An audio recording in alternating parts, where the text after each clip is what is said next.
Just wanted to confirm if my voice is coming through clearly. Hare Krishna. Yes, Prabhu, it is clear. Yes, Prabhu. Hare Krishna. So we will start with Pranam Mantra.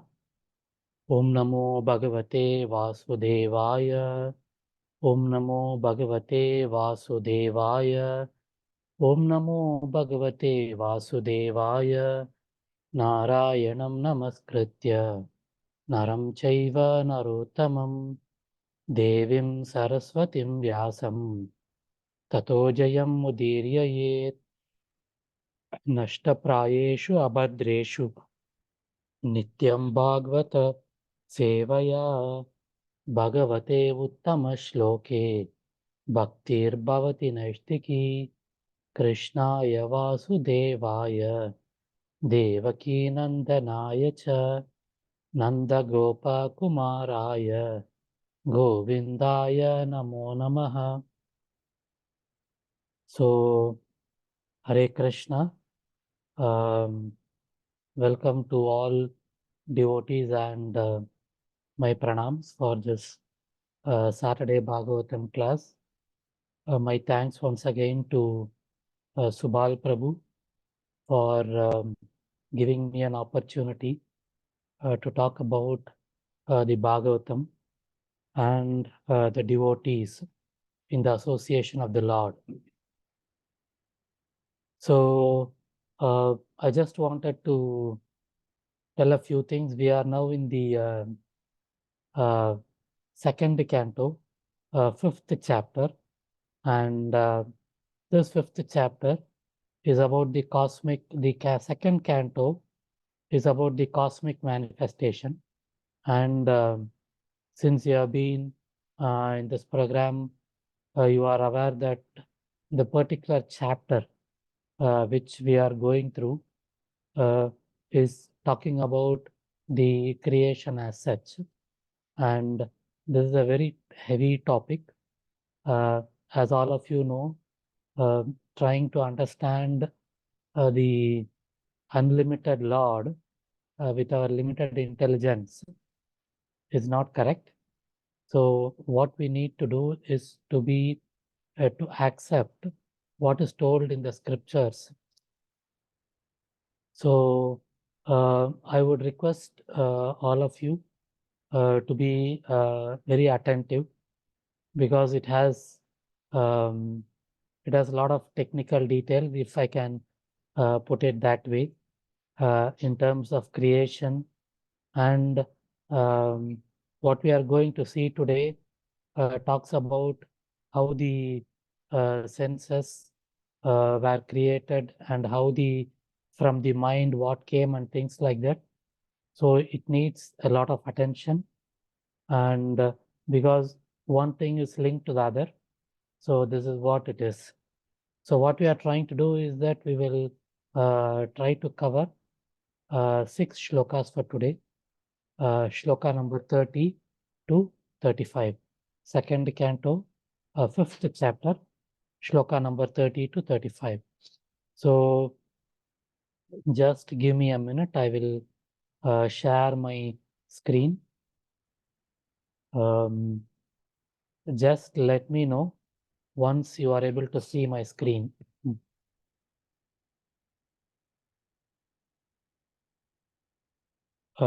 Is everyone able to see my screen? Yes, Prabhuji. Hare Krishna. So by Krishna's mercy, you have come up to we have completed 29 shlokas. I just wanted to take a couple of minutes to run through these 29 shlokas, and this is basically for the purpose of continuity and a recap, so that we have a sense from where of what we have seen and from where it is continuing. So primarily, Narada Muni is asking his father Brahmaji as to telling about yourself between the soul and the super soul, and He's telling how do you actually do this wonderful job of Srishti, and who is the source of your knowledge, what is the source of your protection, and um, if you tell us, since you know everything, you please tell us. Then Lord Brahma, as you can see in the 9th shloka, he starts by saying that it is actually the potency of the Lord which makes you to think that I am the creator. So then he basically explains in, I think, 4 or 5 shlokas. You can see from starting from 10 till 13 or 14 that everything is, I do the creation based on the empowerment, based on the energy of the Supreme Personality of Godhead. Then he goes on to say that everything, whatever is there in this world, and whatever is doing, whatever we are doing, is meant for understanding Lord Krishna. So you can see 15 and 16, it is told as Narayana. There's a different shloka which comes in the first canto of Srimad Bhagavatam. Instead of Narayana, it tells us Veda. So that's the thing. And then then he talks about the 3 modes of material nature. And then when he tells that these 3 modes of material nature get manifested as matter, as knowledge, and as activities.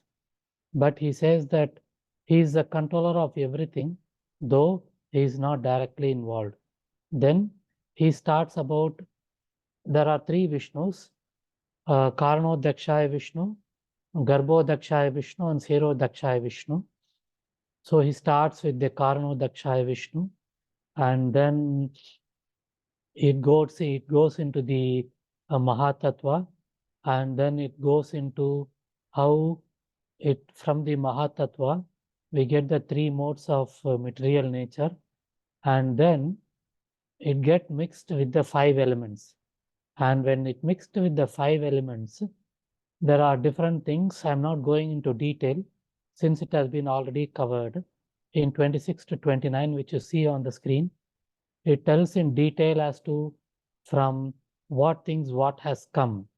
From the sky, the air is generated, and from the air, the sense of touch came. And since the air is full of sound, the over a period of time, fire got generated. It had touch and sound, and from sound it came water, which has both juice and taste.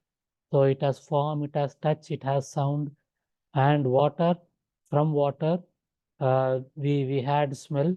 It has juice, touch, sound, and form. Like that, the progression of the senses is being explained. So this is the kind of the brief background. So I once again request all the devotees to pay attention, because this has a lot more or of technical details which we need us to be attentive. So let us go into today's first shloka, which is shloka number 30, second canto, 5th chapter, shloka number 30. Vaikarikan mano jajne deva vaikarika dasaha digvataka prachetosvi vahninin dropendra mitrakaha. So I'll just go through the word by word meanings. Vaikarikat, from the mode of goodness. Mana, the mind.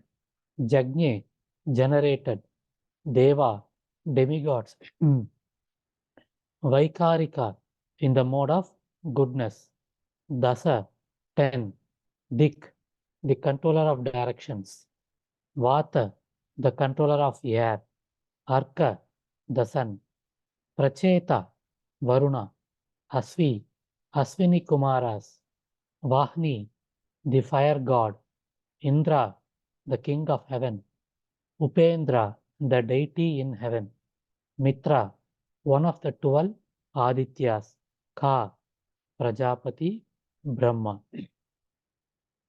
Let us try to understand the meaning and the purport. I request Rao Prabhu to read the translation. Hare Krishna. Hare Krishna Prabhuji. Yes. Translation. From the mode of goodness, the mind is generated and becomes manifest as also the 10 demigods controlling the bodily movements. Such demigods are known as the controller of direction, the controller of air, the sun god, the father of Daksha Prajapati, the Ashwini Kumaras, the fire god, the king of heaven, the worshipable deity in heaven, the chief of Adityas, and Brahmaji, the Prajapati, all come into existence.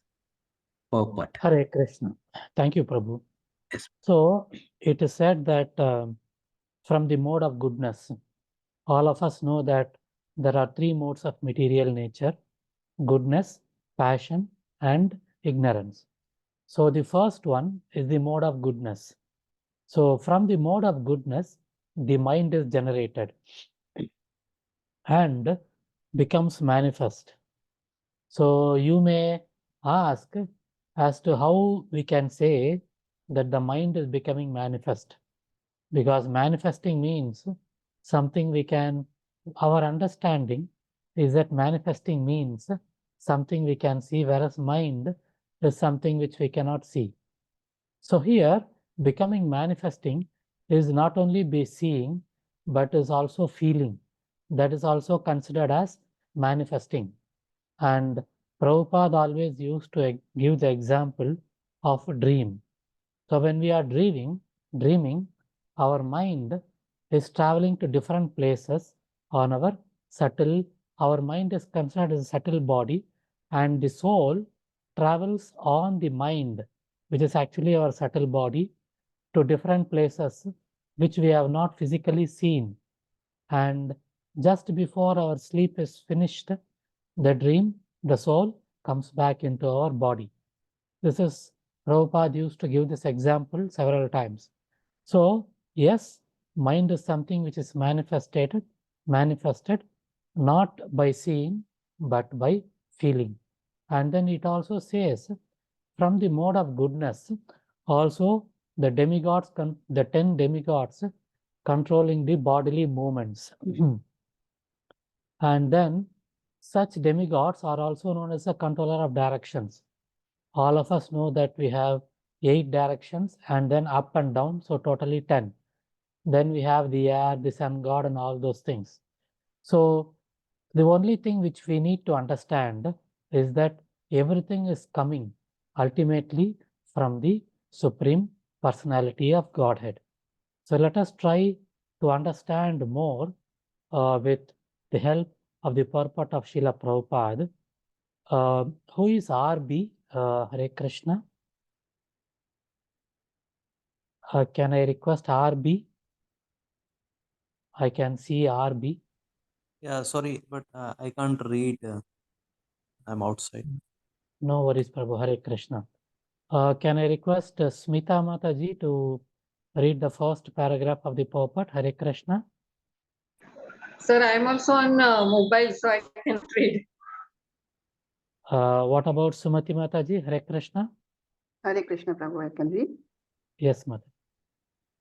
Purport by Sri Prabhupada Ji, Jai Sri Prabhupada Ji.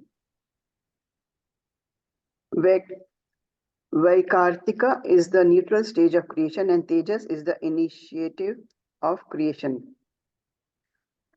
While Tamas is the full display of material creation under the spell of the darkness of ignorance. Manufacture of the necessities of life in factories and workshops excessively prominent in the age of Kali or in the age of the machine is the submit stage of the quality of darkness. Such manufacturing enterprises by human society are in the mode of darkness because faculty there is no necessity for the commodities manufactured. Human society primarily requires food for subsistence, shelter for sleeping, defense for protection, and commodities for satisfaction of the senses. The senses are the practical signs of life, as will be explained in the next verse. Human civilization is meant for purifying the senses, and objects of sense satisfaction should be supplied as much as absolutely required, but not aggravating artificial sensory needs. Food, shelter, defense, and sense gratification are all needs in material existence.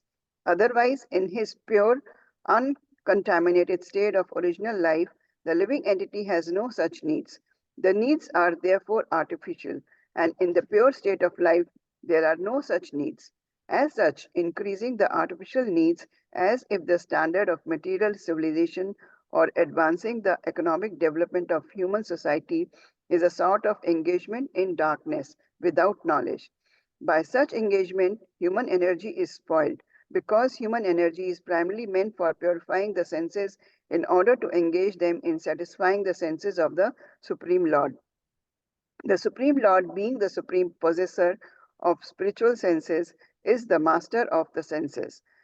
Rishikesh, Rishika means the senses, and Isha means the master. The Lord is not the servant of the senses, or in other words, he is not directed by the dictation of the senses, but the conditioned souls or the individual living entities are servants of the senses. They are conducted by the direction of or dictation of the senses.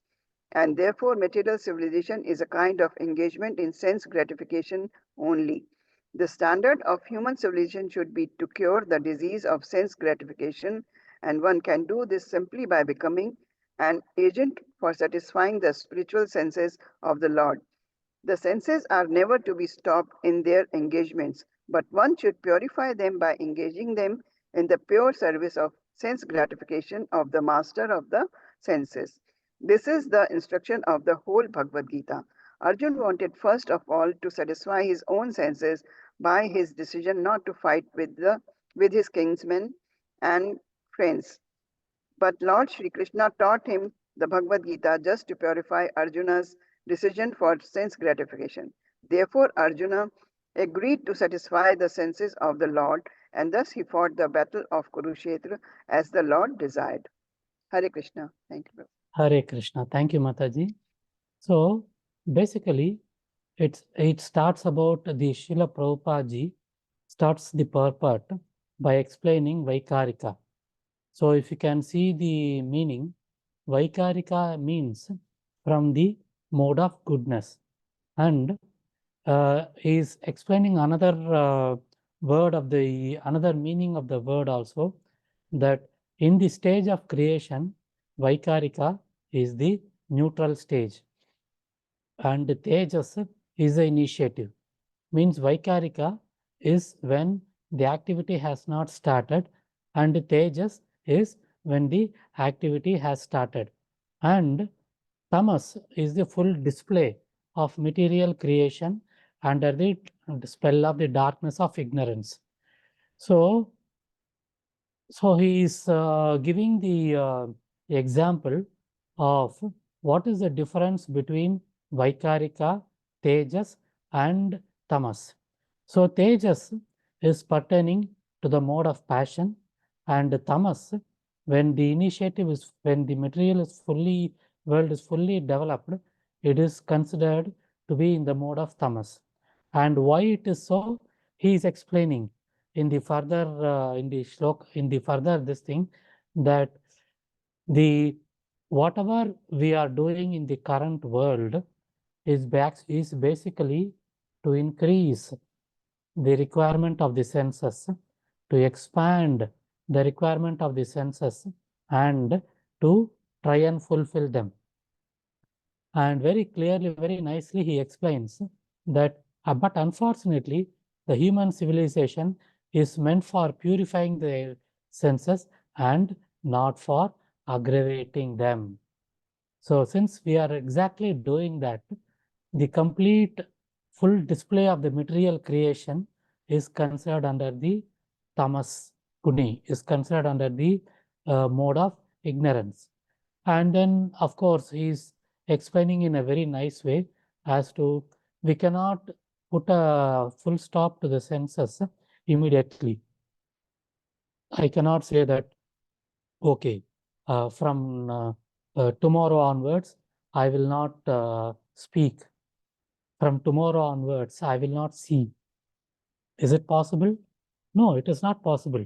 So what we need to do is that we need to engage our senses in the service of the master, and this movement of ISKCON is established by the founder Acharya Srila Prabhupada exactly to do this.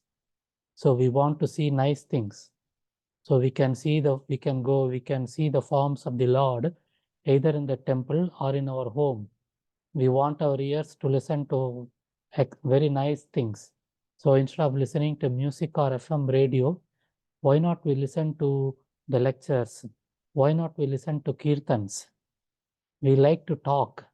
So they say that the Lord has given 2 ears and 1 mouth to talk less and then listen more. But we do the other way around. Still, we want to talk. So why not we use our jivas to read the scriptures, to talk about the Lord, to chant the holy names of the Lord, to do kirtan of the Lord. We want to use our tongue to eat delicious food. Excellent. So why not we have excellent food varieties, offer them as bhoga to the Lord and accept it as prasadam. So like that, each and every senses, it has to be utilized in the service of the Lord. So when we do that, the senses are not idle. They say that an idle mind is a devil's workshop. So the senses are utilized and at the same time, they become purified. So this is what Srila Prabhupada is explaining here. And he is giving an example of Arjuna, that Arjuna thought that he is more intelligent and he will just give up everything. But then he says that no, that is not right. This is based on your senses, your understanding. You have to follow my instructions. And then he fought the battle of Kurukshetra. So let us go into the next paragraph. So I will request Nitai Nateshwar Prabhu. Hare Krishna. Is it possible to read the second paragraph?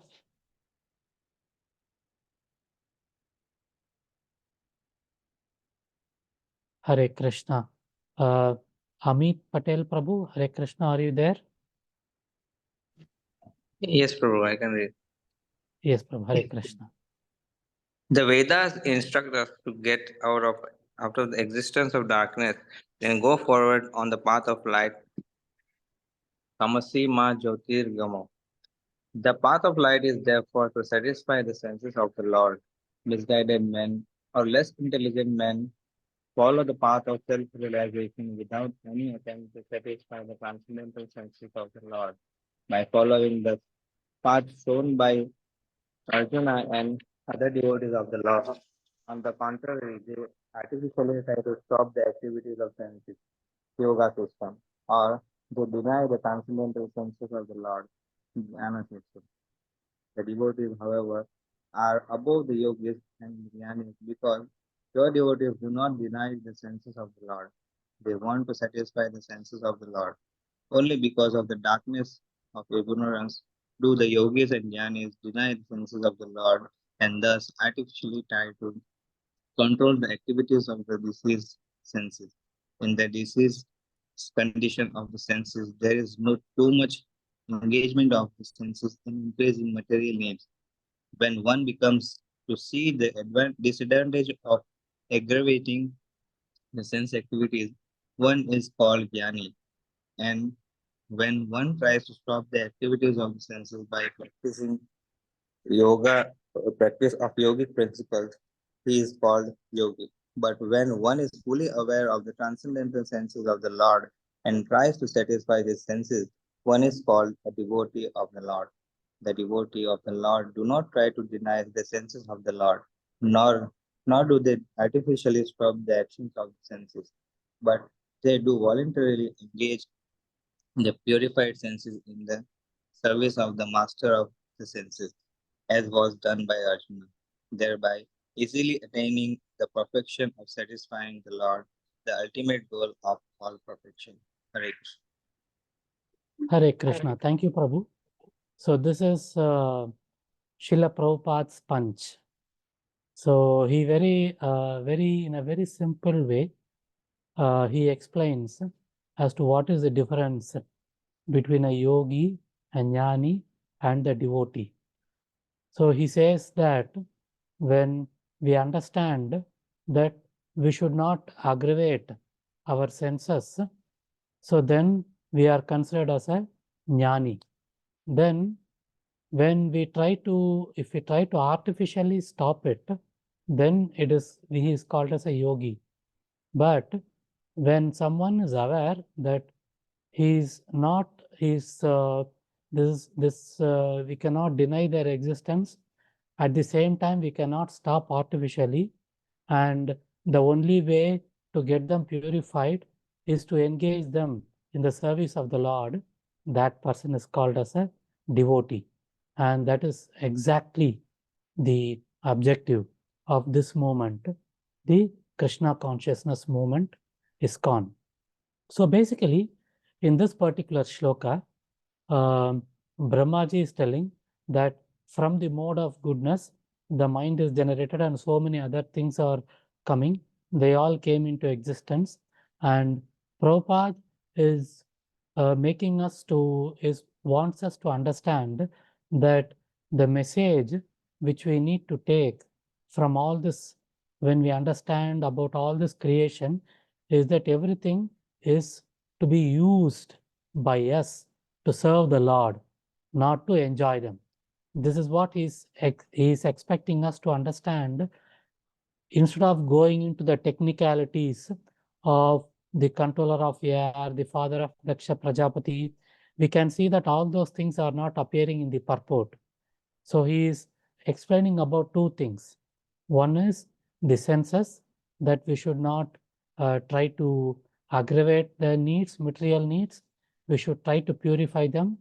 And at the same time, we should also know that what are the paths which we should not go into and be misguided.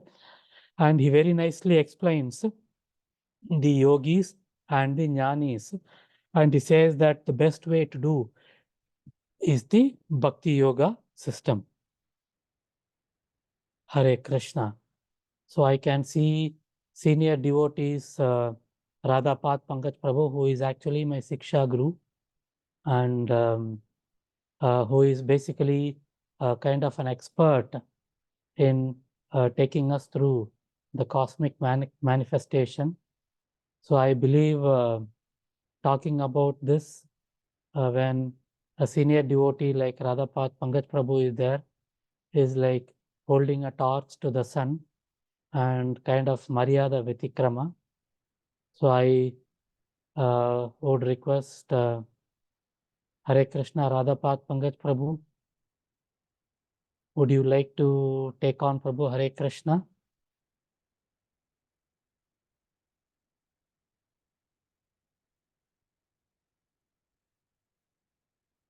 Hare Krishna.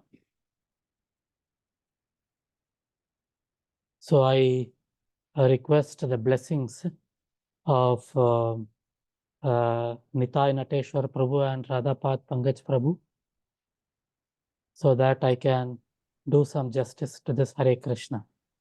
Hare Krishna, Dandat Pranam. Prabhu, you're going very well. I'm happy to see and listen to you. Kindly continue. Hare Krishna. Thank you, Prabhu. Hare Krishna. So let us go into the next shloka, which is shloka number 31. Taijasato vikurvanad indriyani dasa bhavan jnana shakti kriya shakti Buddhi pranascha taijasau Shrotram tvagrana drigjiva Vagdormedrangripayavaha. Let us try to understand the word by word meaning. We have a lot of new words which we get the opportunity to understand here. Taijasat, by the passionate egoism. Tu, but. Vikurvanat, transformation of. Indriyani, the senses. Dasa, 10. Abhavan, generated. Jnana Shakti, the 5 senses for acquiring knowledge. Kriya Shakti, the 5 senses of activities. Buddhi, intelligence. Prana, the living energy. Cha, also. Taijasav, all products of the mode of passion. Shrotram, the sense for hearing. Tvak, the sense for touching. Grana, the sense for smelling. Drik, the sense for seeing. Jiva, the sense for tasting. Vak, the sense for speaking. Do, the sense for handling. Medra, the genitals. Angri, the legs. Payavaha, the sense for evacuating. Let us try to go through the meaning and then the purport. Subal Prabhu, can I request you to read the translation? Hare Krishna.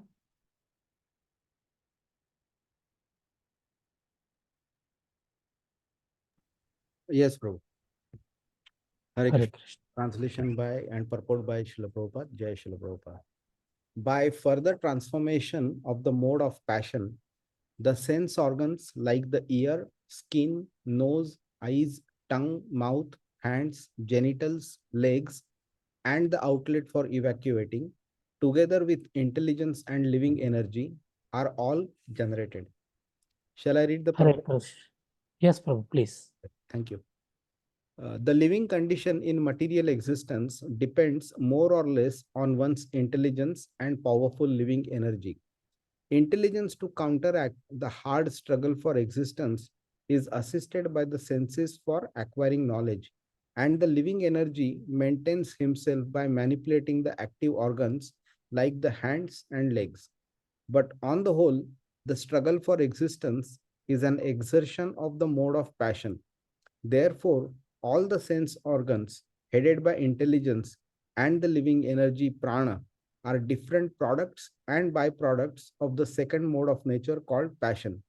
This mode of passion, however, is the product of the air element as described before. Thank you. Jai Shri Prabhupada. Hare Krishna. Thank you, Prabhu. So in the previous shloka, we saw about the mode of goodness. So from the mode of goodness, the mind, which is basically considered as one of the elements of subtle body, is generated. And like I said before, mind is also the platform on which the soul travels during the dreams and then comes back. So it has the capability of taking us anywhere. So that is coming from the mode of goodness. And this shloka is talking about the mode of passion. And then it talks about all the sense organs, our physical body, everything. And in the purport, very nicely, Srila Prabhupada explains that this whole body with our senses, what exactly we are trying to do? We are trying to use it to somehow make a living. We use our intelligence to uh, study all kinds of degrees or whatever it is, and we use it to get a job. And then when we get a job, we use all our hands, this to drive a car, to go to work, to do all kinds of things. Then, so basically, we are kind of using our senses, and the intelligence to make out a living in this material world. And so it's basically a struggle. And he says that this struggle for existence is actually a mode of passion. Because in the mode of goodness, there is no mention of struggle. It is basically service. There is a difference between serving and then struggling.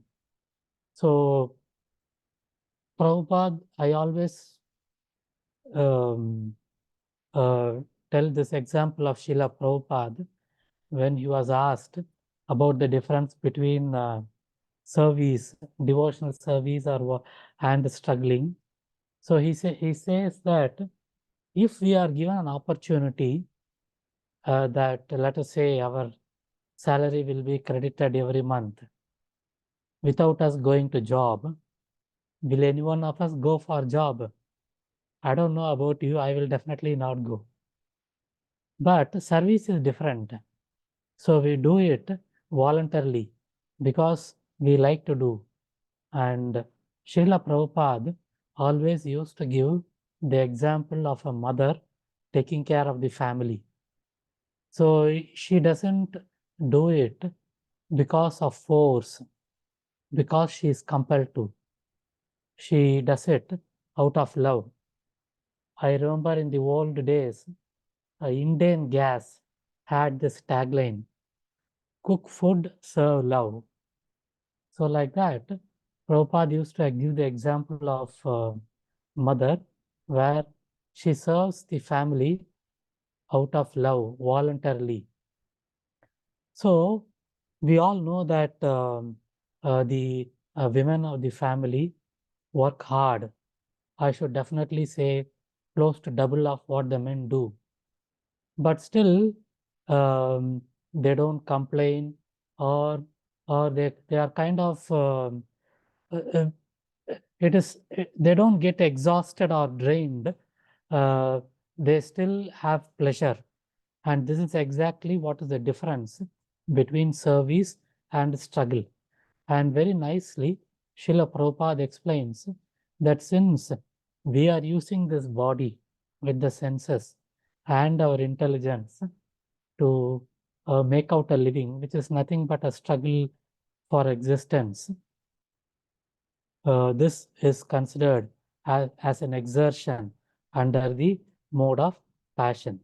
So that is what the struggle for existence is, an exertion of the mode of passion. So I am remembering that there was a lecture given by His Holiness Radhanath Swami Maharaj when he talked about the science of self-realization and the struggle for existence. So he was explaining the concept of happiness based on what we are considering as happiness. So in the science of self-realization, it is explained that what we think of happiness, what we think as happiness, is basically the non-existence of pain or non-existence of distress. And Radhanath Swami Maharaj gave the example of Alexander the Samrat, of a soldier who is those days when someone needs to be punished, the soldiers take that person to the banks of a river. They hold their head, they hold the person's head by his or her hair. They put that person down in the water, and when the person is about to feel that he is drowning, they pull him up. So when they pull that person up, so he feels that momentary sense of relief. So he takes breath. So in that time, he feels that relief. So Radhanath Swami Maharaj says that what we consider as relief is basically brief spells of lack of distress. So this is exactly what is called as the struggle for existence. So let us go into the next shloka, which is shloka number 32. Srimad Bhagavatam, 2nd Canto, 5th chapter, shloka number 32. Yadaite sangata bhava bhutendriya manogunaha yada yatana nirmane nasekur brahma vittamaha. The word by word meanings. Yada, as long as. So, can anybody tell any other shloka where this word yada is used? A very famous shloka. Yada Yada yada yada. hi dharmasya glan. Thank you, thank you. Hare Krishna. Yada, as long as. Yete, all this. Asangataha, without being assembled. Bhava, remained so situated. Bhuta, elements. Indriya, senses. Mana, mind. Guna, modes of nature. Yada, so long. Ayatana, the body. Nirmane, in being formed. Naseku, was not possible. Brahma Vittama, O Narada, the best knower of transcendental knowledge. So, can I request Rao Prabhu to read the translation? Hare Krishna.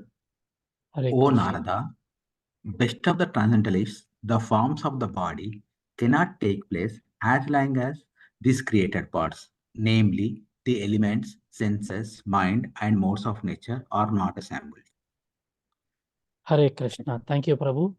So we saw that how this from the mode of goodness and from the mode of passion, all these things are getting generated. And we already saw in the shloka number 30, which is the first shloka of the day. And you may wonder as to what happened to the tamoguna. So in the shloka number 30, we saw that from the sattva guna, from the mode of goodness, the mind is coming. In the next shloka, shloka number 31, we saw that from the mode of goodness, all the senses, the different and the parts of the body, they are all coming. So we can see, you can ask a question, what happened to tamoguna? So we should understand that in the purport of the first shloka which we saw for today, Prabhupada explains that when the full, when the creation is existing, that is nothing but tamoguna, when the material creation is fully existing.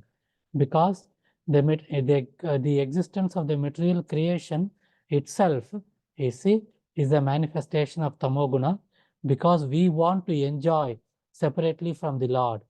The Lord has his spiritual dham, Goloka Vrindavan and Vaikunta, but he doesn't need the material world.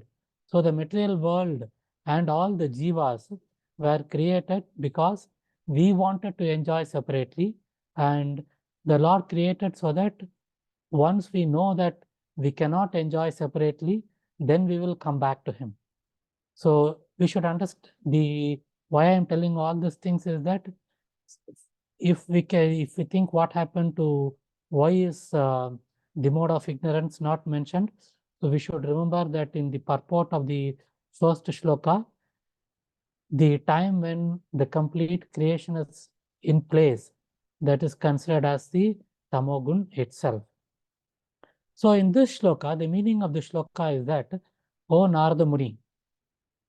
So let me just sense check whether everyone is awake. Who is telling to whom? Who is talking to whom? Narada Muni asked these questions to Brahmaji. So Brahmaji is responding to Narada. Thank you, Prabhu. Hare Krishna. So Brahmaji is telling, O Narad Muni, best of the transcendentalists, the forms of the body cannot take place as long as these created parts, namely the elements, senses, mind, and the modes of nature, are not assembled. So we all saw that these are all there, So only thing is they should be properly assembled. They are there separately. They should be assembled. And as long as they are not assembled, the body cannot get its form. That's the meaning of this shloka. Let us try to understand the purport. So, Nitai Nateshwar Prabhu, are you there now? Hare Krishna. Yes, Prabhuji. Yes. Is it possible to Can I read the read the first purport? paragraph of the Prabhu, the first paragraph of the purport? Hare Krishna. Purport by Srila Prabhupada ki jai. The different types of bodily construction of the living entities are exactly like different types of motor cars manufactured by assembling the allied motor parts. When the car is ready, the driver sits in the car and moves it as he desires. This is also confirmed in Bhagavad Gita 18.61. The living entity is as if seated on the machine of the body, and the car of the body is moving by the control of material nature. Just as the railway trains are moving under the direction of the controller. The living entities, however, are not the bodies. They are separate from the cars of the body. But the less intelligent material scientists cannot understand the process of assembling the parts of the body, namely the senses, the mind, and the qualities of material modes. Every living entity is a spiritual spark, part and parcel of the Supreme Being, and by the kindness of the Lord, for the Father is kind to his sons, the individual living beings are given a little freedom to act according to their will to lord it over the material nature. Just as a father gives some playthings to the crying child to satisfy him, the whole material creation is made possible by the will of the Lord to allow the bewildered living entities to lord it over things as they desire, although under the control of the agent of Lord. The living entities are exactly like small children playing the material field under control of the maidservant of the Lord, nature. They accept the Maya or the maidservant as all in all and thus wrongly conceive the supreme truth to be feminine, goddess Durga, etc. The foolish, childlike materialistic cannot reach beyond the conception of the maidservant, material nature, but the intelligent grown-up sons of the Lord know well that all the acts of material nature are controlled by the Lord, just as a maidservant is under the control of the master, the father of the undeveloped children. Hare Krishna. Thank you so much, Prabhu. Thank you. So, in the purport, the shloka, the meaning of the shloka is very clear, and Prabhupada nicely explains that when somebody sits in a car, so somebody has to assemble that, and the driver has to drive that. Similarly, the entire material creation is basically the creation of the Supreme Lord from his energy, not directly.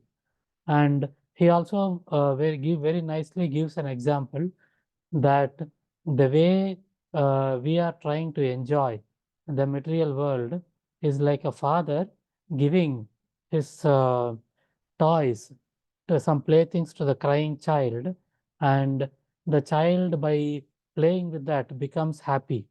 And he's also explaining the concept of Maya, that Maya is actually the maidservant of the Lord, but she is the one which is controlling the material world. But since we are not able to see beyond her, we consider the Lord as feminine. And Prabhupada also used to give an example of the light and the switch. So people who know that some people think, if somebody thinks, to put it the other way around, that the energy for the light is coming from the switch, we all know that it is wrong. So beyond the switch, there is a distribution board. Beyond the distribution board, there's a pole on the road, and the pole on the road gets the power supply from the transformer. The transformer gets the power supply from the substation, and the substation gets the power supply from the power generating station. So people who don't know this, they may think that the power supply for the light comes from the switch. So Prabhupada used to give this example of somebody who used to think that nature is the be all and end all. That is what Prabhupada is nicely explaining to here, that whatever we see in this material world, both living and unliving, is basically the energy of the Lord, and in either directly or indirectly, and everything is moving under his direction. Very nicely it is told in the 9th chapter of Bhagavad Gita, Maya Dekshena Prakriti Suyate Sa Chara Acharam. Everything which is living or everything which is moving or non-moving, everything which is moving or non-moving is under the direction of the Lord. And the small element of the purport which is left behind, the parts of the body, such as the senses, or the creation of the Mahat Tattva. And when they are assembled by the will of the Lord, the material body comes into existence, and the living entity is allowed to use it for further activities. This is going to be explained in the further shlokas. So whatever we have seen till now, they are all separate. So when the Lord assembles them, then the living entity is allowed to use it for further activities. So let us go into the next shloka, which is shloka number 33. Srimad Bhagavatam, 2nd Canto, 5th chapter, shloka number 33.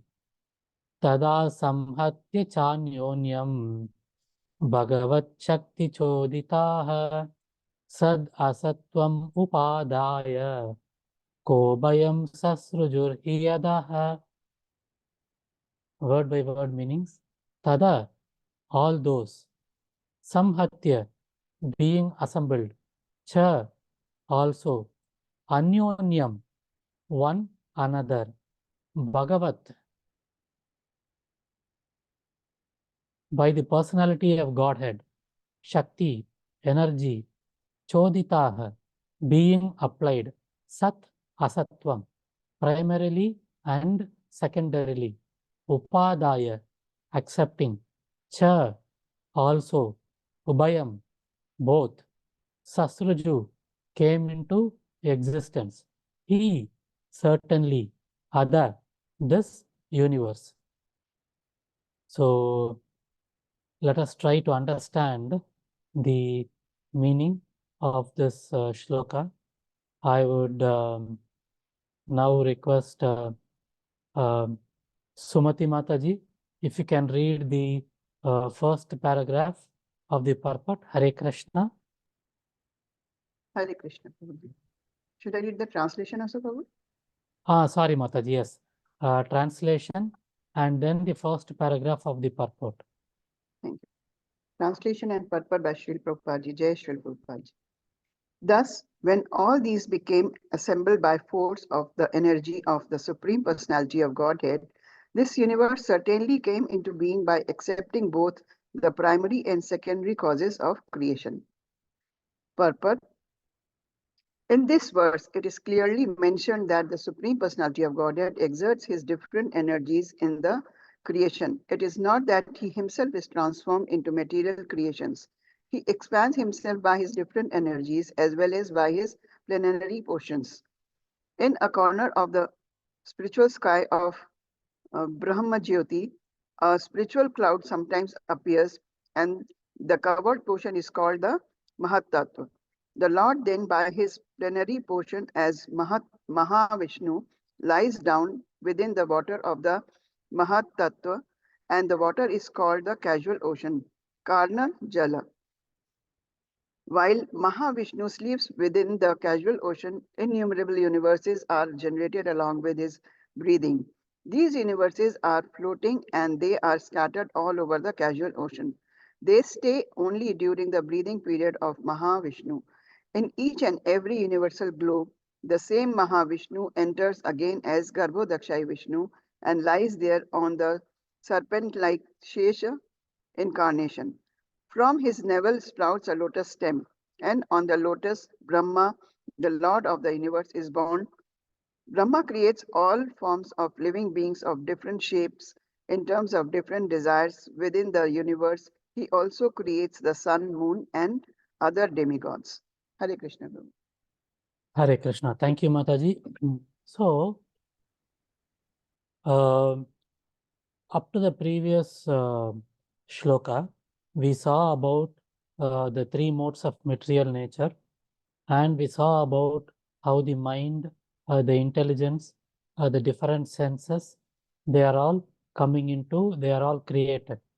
Now, in this shloka, the meaning of the shloka is that when all this become assembled by the force of the energy of the Supreme Personality of Godhead, this universe certainly came into being by accepting both the primary and the secondary causes of creation.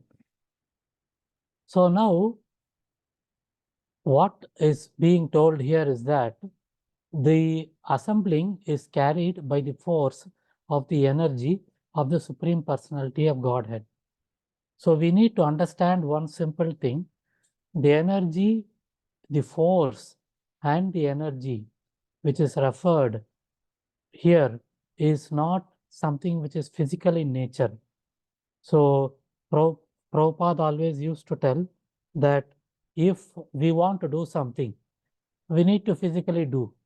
So if I have to move one chair from here to there, so I need to get up from wherever I am, take the chair physically and put it to the place wherever I need to put. But when the Lord needs to do something, he doesn't need to physically exert himself. He just needs to decide, and just by that decision, everything happens. That is called a Sankalpa Shakti. So when the Lord decides that something has to happen, whatever the secondary things which needs to fall in place for those things to be executed automatically get created and then they happen. So that is what is the difference between the way in which we do and the way in which the Lord does. So here, when the assembling means everything is not done by the Lord physically. So the three Vishnus are being explained. Let me see whether in the okay. So just to put it briefly, we have first Karno Dakshaya Vishnu, and this Karno Dakshaya Vishnu is in the causal ocean, Karana Jala. And then when he is sleeping, there are innumerable universes which are, when he breathes, all the universes which are within the body of Mahavishnu, which is called as the portion is called as the Mahatattva, and this particular Vishnu is called as Karno Dakshaya Vishnu. So when he breathes, all these universes, they are coming out of his pores. So that is the first thing. Then in each and every one of these universes, Vishnu again enters as Garbhodakshaya Vishnu. So in each and every universe, there is a Garbhodakshaya Vishnu, and from the navel of Garbhodakshaya Vishnu, a lotus comes, and from the lotus, Brahma appears and he creates the different, he creates the sun, the moon, the demigods, and the complete living beings are all created by him. So this is the second, which is the Garbhodakshaya Vishnu. Then the third is that it also the we also need to understand, there is one more, the third Vishnu, who enters into each and every living being as the Paramatma, which is not mentioned here. So when that Paramatma enters into each and every living being, all the living beings get life. So it is mentioned here, therefore, the chief engineer of the material creation is the Lord himself. You remember, let us all remember that this whole chapter starts by Narada Muni asking Lord Brahma as to how do you do the material creation? Who is the energy behind your creation? And Brahma very clearly tells that if whatever I do, it is possible because of the energy of the Lord. So that is the same thing which is mentioned here. Therefore, the chief engineer of the material creation is the Lord himself, as confirmed in the Bhagavad Gita 9.10. It is he only who directs the material nature to produce all sorts of moving and non-moving creations. So this is the shloka which I was referring a while ago. Maya Dyakshena Prakriti Suyate Sa Chara Acharam Hetunanena Kaunteya Jagat Viparivartate.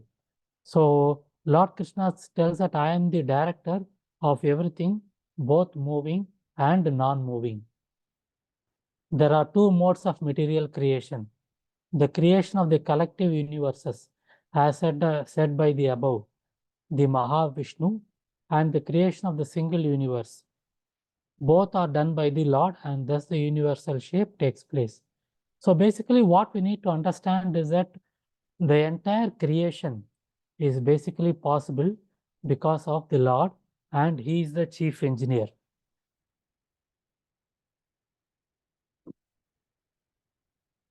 So again we need to understand that the what we do is, if we need to do everything, we have to do physically. But when the Lord does it, it does it just out of Satya Sankalpa Shakti. I told it as Sankalpa Shakti. Small correction, it is Satya Sankalpa Shakti. So that is the difference between the way in which we do it and the way in which everything happens. Creation of the Lord happens. So basically, in this particular shloka, Lord Brahma tells that whatever, when all these things became assembled, the universe came into creation. So everything, the chief engineer is basically the Supreme Personality of Godhead. So this is shloka number 33. Let us go into the next shloka, shloka number 34. Srimad Bhagavatam, 2nd Canto, 5th chapter, shloka number 34. Varshapooga sahasrante tadandam udake sayam kala karma swabhavasto jivo jivam ajivayat. Word by word meanings. Varshapooga, many years. Sahasra ante, of thousands of years. Tat, that. Andam, the universal globe. Udake, in the causal water. Sayam, being drowned. Kala, eternal time. Karma, action.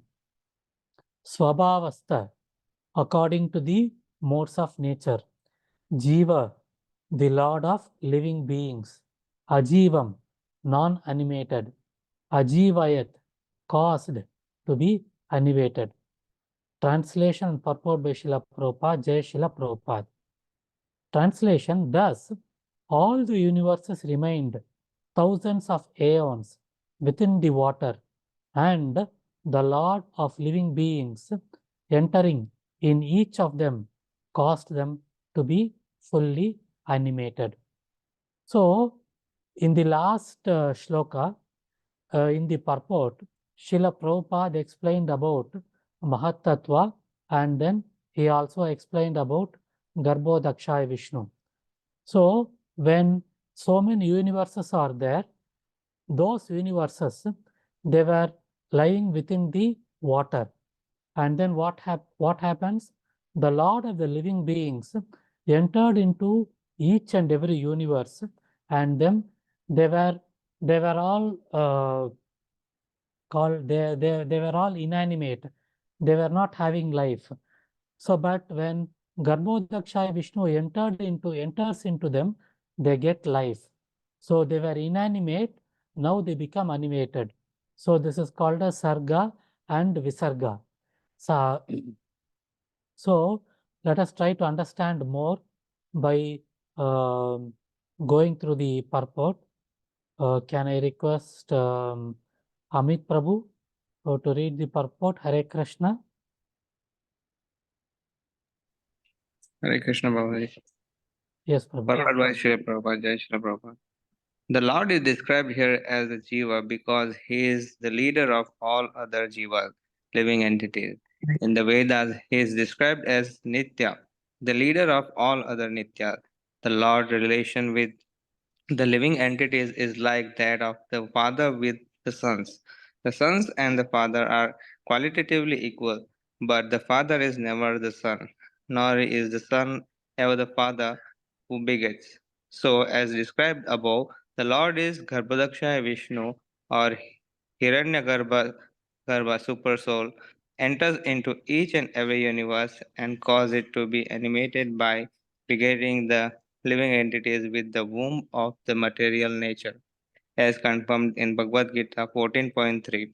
After each annihilation of the material creation, all the living entities are merged within the body of the Lord, and after creation, they are again impregnated with the material energy. In the material existence, therefore, the material energy is seemingly the mother of all the living entities, and the Lord is the Father. When, however, the animation takes place, the living entities revive their own natural activities under the spell of the time and energy, and thus the varieties of the living beings are manifested. The Lord, therefore, is ultimately the cause of all animation in the material world. Hare Krishna.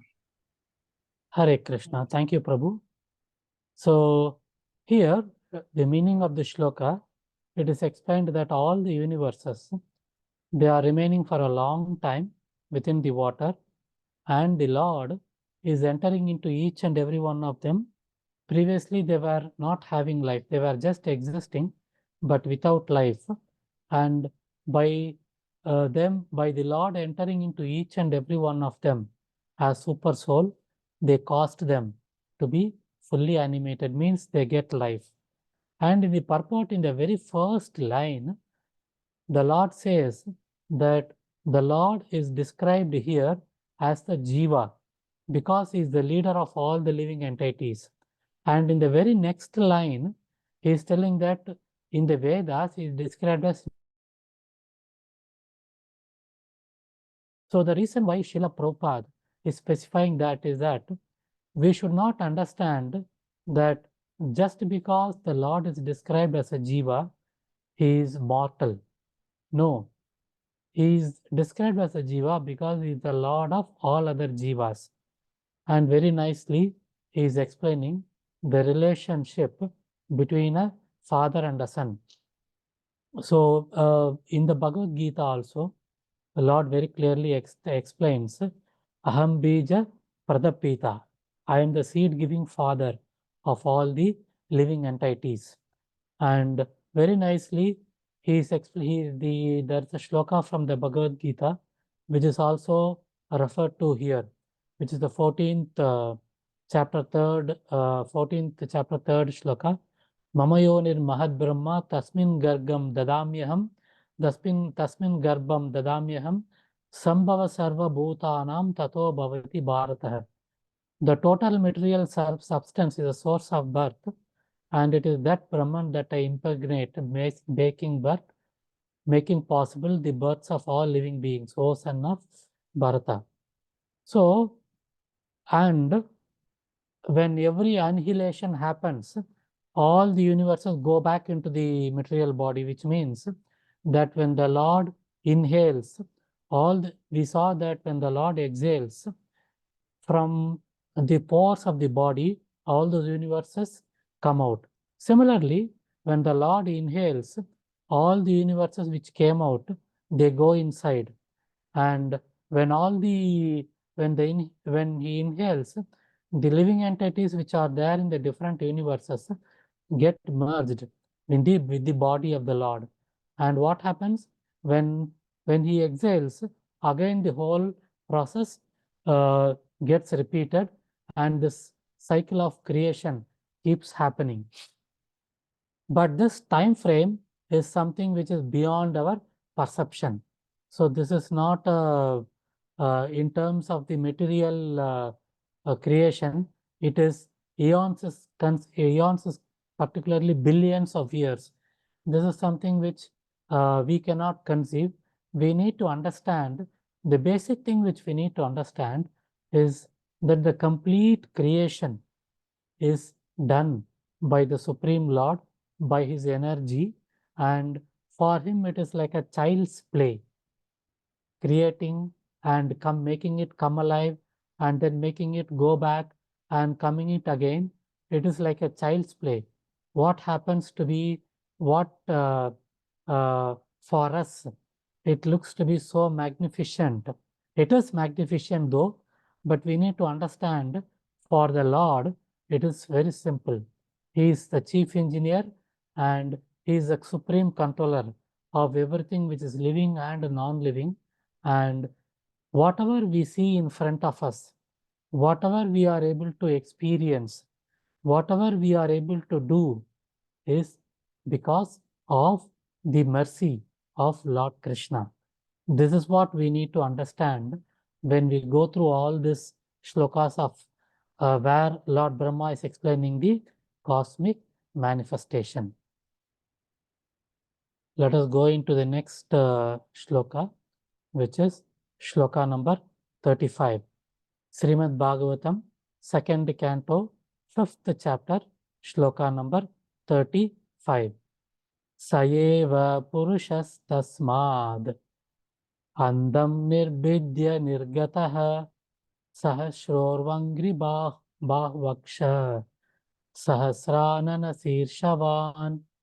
Saha, word by word meaning, Saha, he, the Lord, Eva, himself, Purusha, the Supreme Personality of Godhead, Tasmat, from within the universe, Andam, Hiranya Garbha, Nirbidya, dividing, Nirgataha, came out, Sahasra, thousands, Uru, thighs, Angri, legs, Bahu, arms, Aksha, eyes, Sahasra, thousands of, Anana, mouths, Sirshavan, with heads also. Can I request Subal Prabhu to read the 1 minute? Nehal Mataji, are you there? Hare Krishna. Yes, Abhijit. Can I request you to read the translation and purport? Yes, Abhijit. Srila Prabhupada ki jai. Translation by Srila Prabhupada. The Lord Mahavishnu, although lying in the casual ocean, comes out of it and dividing himself as Hiranyagarbha, he enters into each universe and assumes the Virat Rupa with thousands of legs, arms, mouths, heads, etc. Purport by Srila Prabhupada. The expansion of the planetary system within each and every universe are situated in the different parts of Virdi Rupa, universal form of Virat Rupa. Virat Rupa, universal form of Lord, and they are described as follows. Thank you. Hare Krishna. Hare Krishna. Thank you, Mataji. So, in this shloka, it says that the Lord Mahavishnu, he creates all those universes. He lies in the causal ocean, and from there, we saw that so many universes are coming, and Lord Mahavishnu comes out of the causal ocean and he divides himself as so many millions of Hiranyagarbha entering into each and every universe. and in each and every universe, he assumes the Virat Rupa. So basically, each and every universe is nothing but the form of the Lord himself as the Virat Rupa. So further details we will be seeing in the previous shlokas. So today, what we saw in the 6 shlokas is that from the mode of goodness, the mind was generated. From the mode of passion, the senses and all the other physical elements, they were generated, but they are all they cannot, the physical body can take form only when all these things are assembled together, and that assembly can take place only by the energy of the Supreme Personality of Godhead.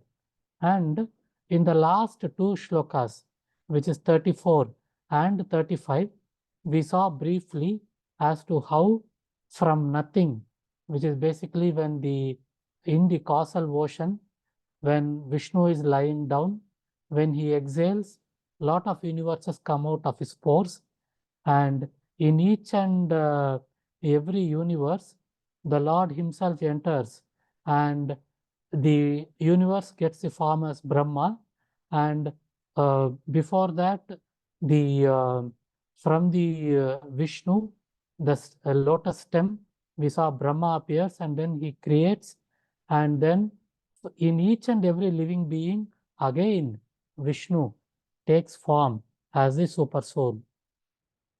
So when we try to understand this, we may not be able to understand it fully.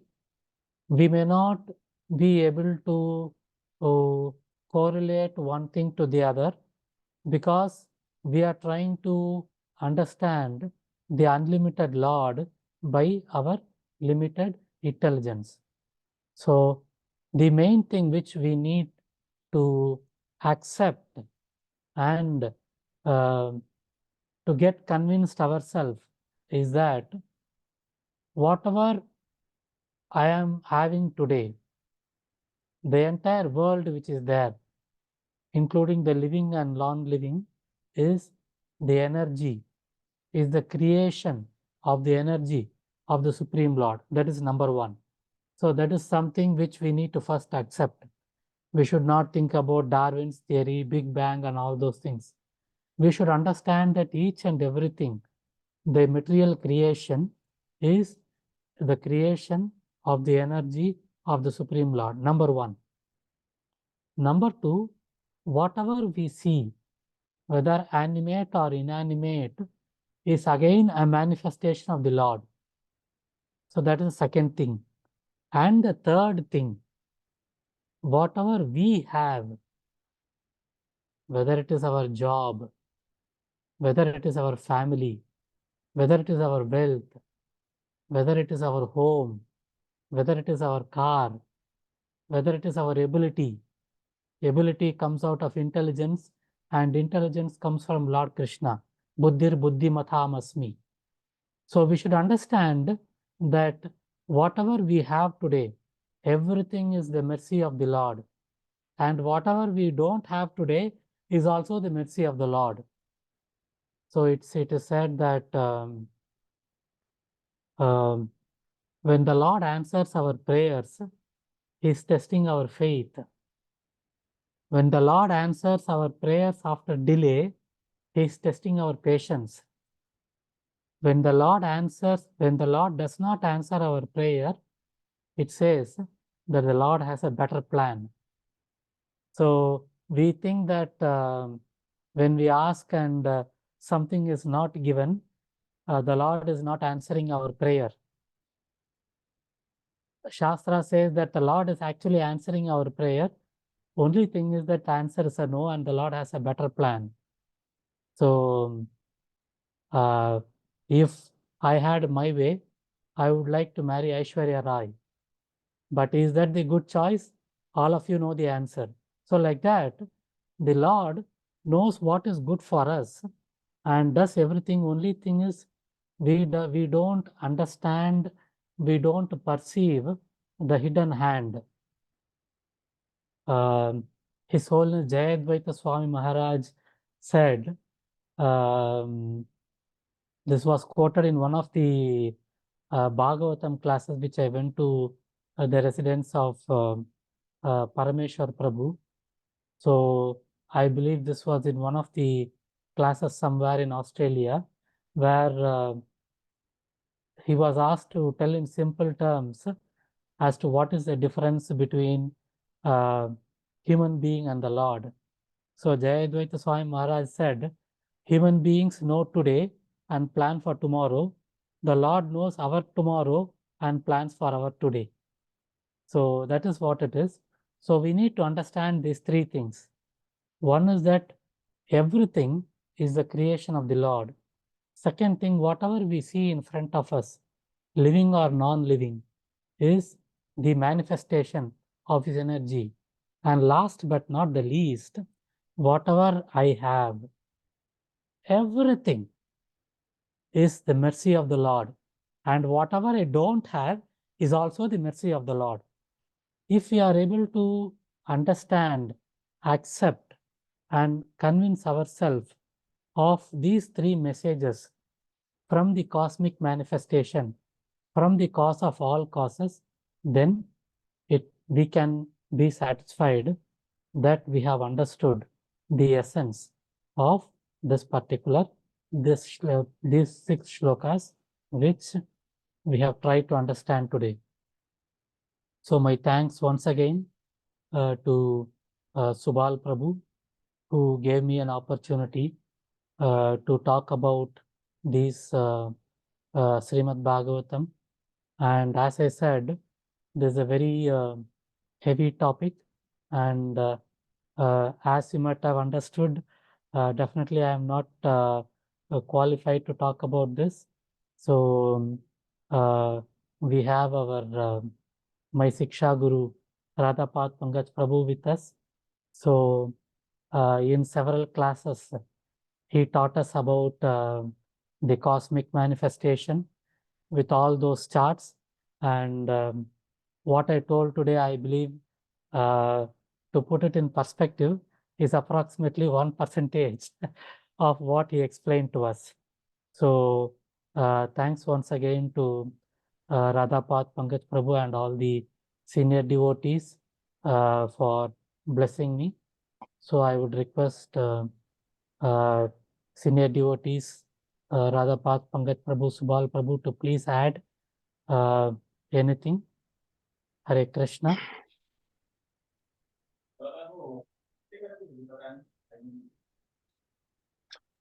Hare Krishna, Prabhu. It was a joy to listen to you. Brilliantly put points. I really appreciate the way how you took us through the class. I wish I could listen to you for some more time. Maybe if time is the limit. Subal Prabhu. Yes, Prabhu. Thank you, Prabhu. Hare Krishna. Very nicely, precisely, with nice examples. Thank you so much, Prabhu. Wonderful class. The proof of it is that I'm in the US now. It is 2:30 in the morning, and I'm listening to you. Jai. Hare Krishna, Prabhu. That is your commitment, Prabhu. Hare Krishna.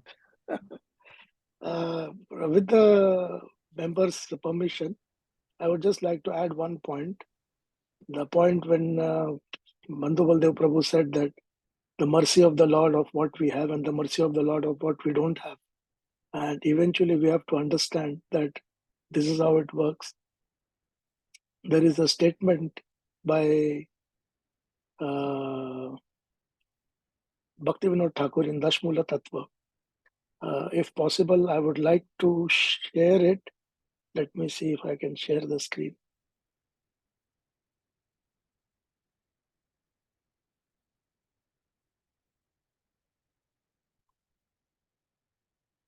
Can you see the screen, Prabhus? Yes, Prabhu. Yes, we can. So this is the reference on Dashmula Tattva. I would like to bring to the members notice that, how we Jiva are actually responsible for our things and how we force the Lord to get into it actually. So the title says Jiva, the marginal potency, The Jiva's constitutional position is the eternal servant of Krishna. He is the marginal potency of the Lord, simultaneously one and different. Simultaneously one and different, and he is eligible both for material and spiritual world. Now, mind you, the Jiva is eligible for material and spiritual world. That's the reason it's called Tathastha or marginal Shakti, and is simultaneously one and different, Achinta Beda Bed. So now the Aranyaka Upanishad says the Jiva enjoyer has possibility two residences, material and spiritual. Both he may seek. However, Jiva finds himself at the junction of the two places, a third realm of the dream state. From this junction, he is able to observe both the material and spiritual world. Mind you, when we came out of the body of the Lord, we were equal to him as far as the knowledge is concerned. Krishna has given, mind you, there is no Maya at that point of time. So the nature of the marginal potency is, it says, the Jiva is like a large fish in the river who is able to swim to the currents of the causal ocean, separating the material and the spiritual worlds. This you can see it in the Goloka chart.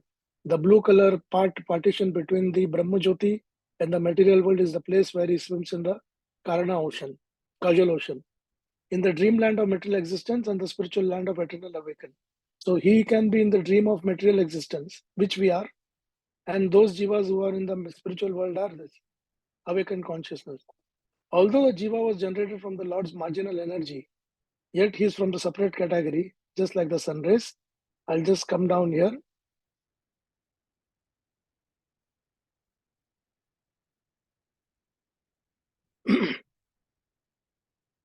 Because they have emanated from the fountainhead of Sri Krishna, they are therefore constitutionally subservient to him. However, the jiva is in a position to observe both. Now here the choice comes up. When the jiva develops a desire to enjoy, he turns his back to the source of existence, Sri Krishna, and thus enticed by Maya to enjoy. Due to his forgetfulness, the jiva becomes eternally materialistic in condition. This unfortunate condition is brought upon by himself by the misuse of the independence. Sri Krishna cannot be accused of the prejudice or whimsical action of the jiva's adverse state, since Krishna is impartial observer and does not accept any responsibility for jiva's misapplication of the spiritual independence. And eventually then what happens? Thus Mahavishnu, lying in the causal ocean, impregnates the material world with the seed of the errant jivas through the agency of his functional expansion. Now this is where, when we were talking about these verses of how Mahavishnu is the chief engineer, by turning our back, now we have forced Krishna to get into a Mahavishnu mode and take care of us independently, thinking that we are independent. Mahavishnu, he does not have to directly contact the material nature, but impregnate Maya through his glance.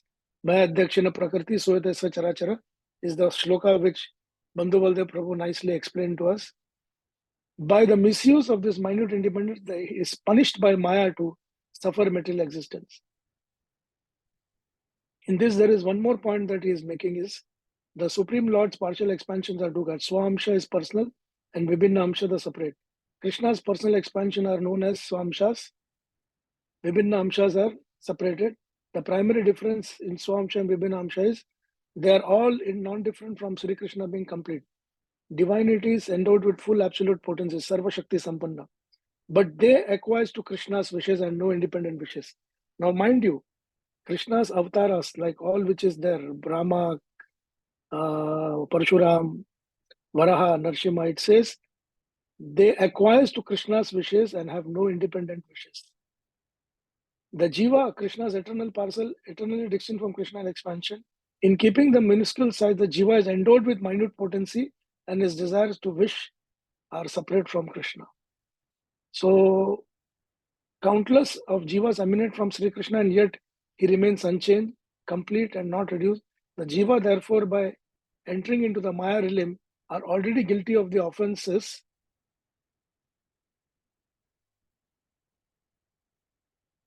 that exist before the illusory time.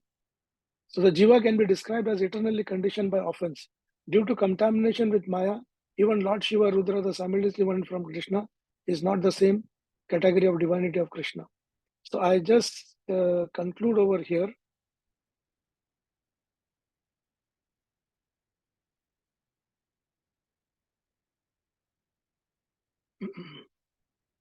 Prabhu, this was quite nice in great detail, meaning all these points you have been explaining to us on a regular basis.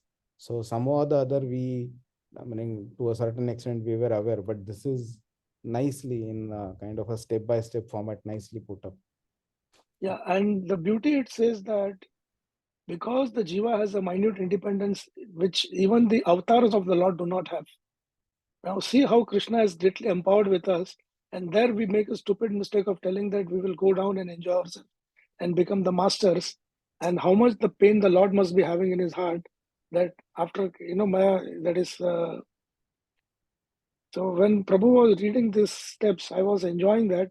I said, okay, how we are forcing Krishna to work as Mahavishnu for us. True, true. Thank you so much, Prabhu. Excellent, Prabhu. Excellent, excellent. Hare Krishna Prabhu, this is from Jiva Sandarbha or which Prabhuji? No, this is Dashamula Tattva. Now see, I will Dasham. just tell you one thing. I will read again. Full understanding of eternal relation between Jiva Shakti and Bhagwan, Sambandhanyan, is a reason for certain Jivas' beginner subservience to the Lord. How the Jiva at the point of birth itself takes a decision. And the eternal forgetfulness of the Lord. The surrendered Jivas are the recipients of Lord's mercy. He gives them the status of eternal associate like Garud. Now, mind you, see here, Garud, as per Bhaktivinoda Thakur, is not an expansion of the Lord. He is a Jiva Tattva. But since he agreed to be the Lord's, Dasa, he was given as an eternal associate, carried out by internal and transcendental potency. They enter into the ranks of divinity supreme controllers as sufficiently sustained in the revealed scriptures, even though they are Tathastha Sakti. The second group of Jivas who are apathic to the Lord, that is we, are without the shelter of the Lord's internal potency, thus exploiting the weakness of the Jivas. Maya has captured them and cast into the presence of material expecting for regular birth and death. So this clearly gives us the idea about why So Prabhu, Krishna can should I not be ask blamed. a question here? Yeah. On the last part that you read, no, that the second part of Jiva, where we are considered, we are sufficiently weak and Maya captures. So would that mean that the Jiva has actually never gone to the spiritual world? They have been, the moment they came out and they have been captured by Maya. No. They are not captured by Maya. Please understand one thing. The statement is very clear. When we are coming out of Krishna's body, we are not under Maya. You are in the Tathastha area. That is between material and spiritual world. As a fish, you can swim to both the edges. Okay. Then you have to make a call. You are seeing the material world, you are seeing the spiritual world. Now, some Jivas, by birth itself, they are apathic to Krishna, which happens to us also. You see that sometimes you will be a very good devotee and your children may be some rascals, or sometimes you are a very good devotee and your parents may be rascal. It could be the either way. So in that is the very nature imbibed by the soul.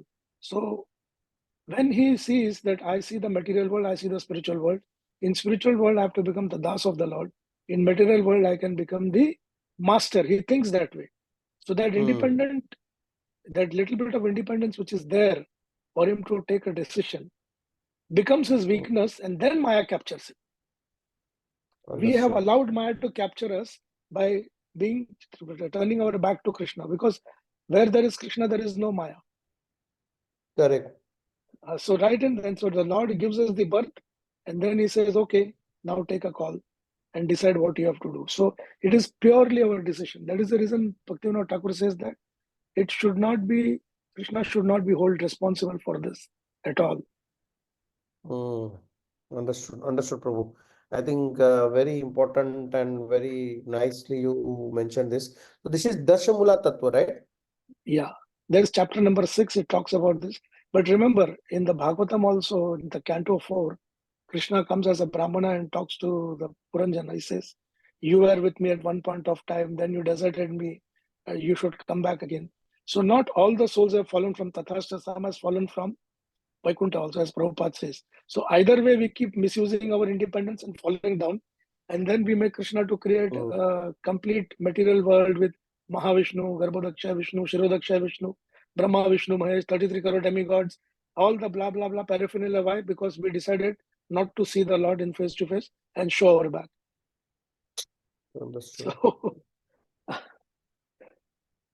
thank you, My Prabhu. God. And Subal Thank Prabhu, you. thank you for your time. Wonderful explanation, Prabhuji. Thank you so much. Thank you, Bandhu Baldev Prabhu. Thank you so much. And thank you very much, Radha Pankaj Prabhu. Thank Hare you, Krishna. Prabhu. Hare Krishna. Hare Krishna. Thank you very much. Thank you, Radhapat Pankaj Prabhu, Bandhu Baldev Prabhu. Anybody, we have already crossed time, but anybody has one final question or we can close? No, Rao, because as per jet lag, I'm still, it is 11. What is the time now? it's 11:30. 11:30. 37. Yeah, my watch I've kept 11:30 only. So for me, it's 11:30 in the morning now. Okay, doesn't seem to be there any question. So thank you, Bandhu Baldev Prabhu, Radhapat Pankaj Prabhu, everybody. Thank you so much for joining. Hare Krishna. See you next week. Hare Krishna. Yes. Thank you, Hare Prabhuji. Krishna. Hare Krishna.